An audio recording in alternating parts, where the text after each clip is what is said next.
Good morning, my name is Reggie Luna, and I'm going to show you how to make a PowerPoint presentation. Okay, let's get started off. This is the desktop on my computer. In the top left are all my shortcuts. Presently, I do not have a shortcut for PowerPoint. Really don't use PowerPoint too much, but it's not too hard to find it otherwise. Okay, so what you want to do is go down here to this little icon. It's the Start button. You click that, and a lot of people go to all programs and go that way. I find it a lot easier just to go to the search programs and just put in PowerPoint. You type that, it's right there on top. You just hit enter. Okay, before you go diving into the project, what you want to do is save. Saving it will save you a lot of time in case something happens. Power goes out, kid pulls the plug, dog pulls the plug. It's a lot easier.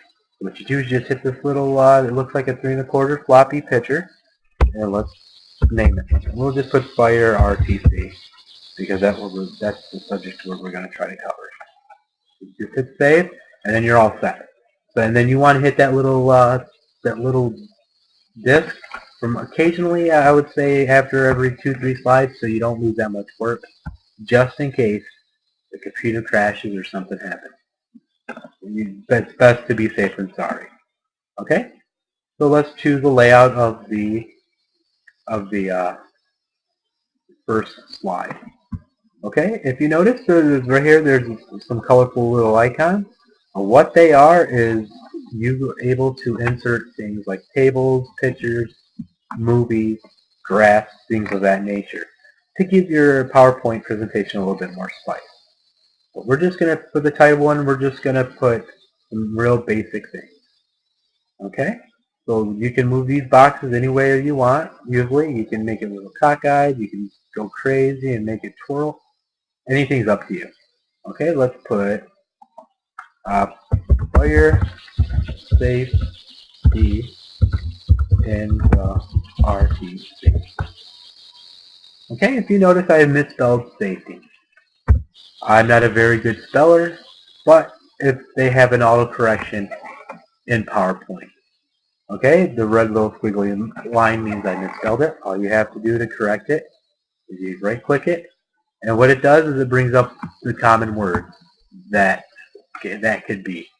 And safety's right on top. You just click it and then it replaces it. So let's put my name on here.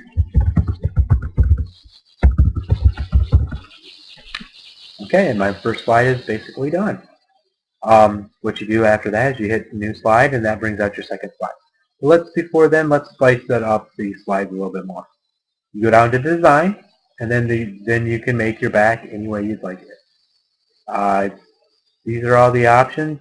They have color. You can make the color plate different, but I like just the plain one. This one's probably good enough for right now. Okay, so let's go to the second one. Then let's go in and insert a picture. Okay, what you have to do, let's take the first floor west.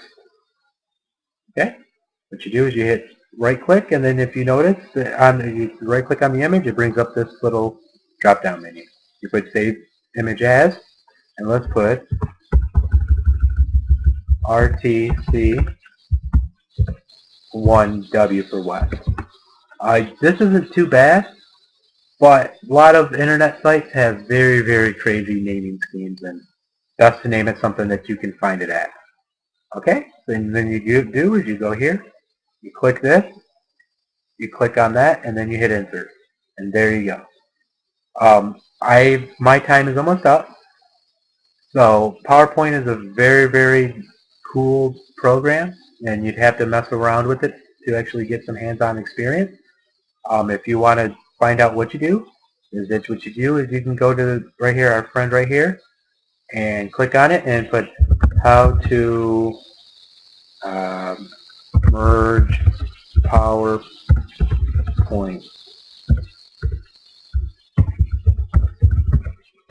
And then what it'll do is it'll give you a video on how to do it. I would sit there, and if you get stuck, go to Google, go to Bing, go to Yahoo, and just Google it, and you'll find the answer out there. So my time's up, so I'll talk to you later. Bye.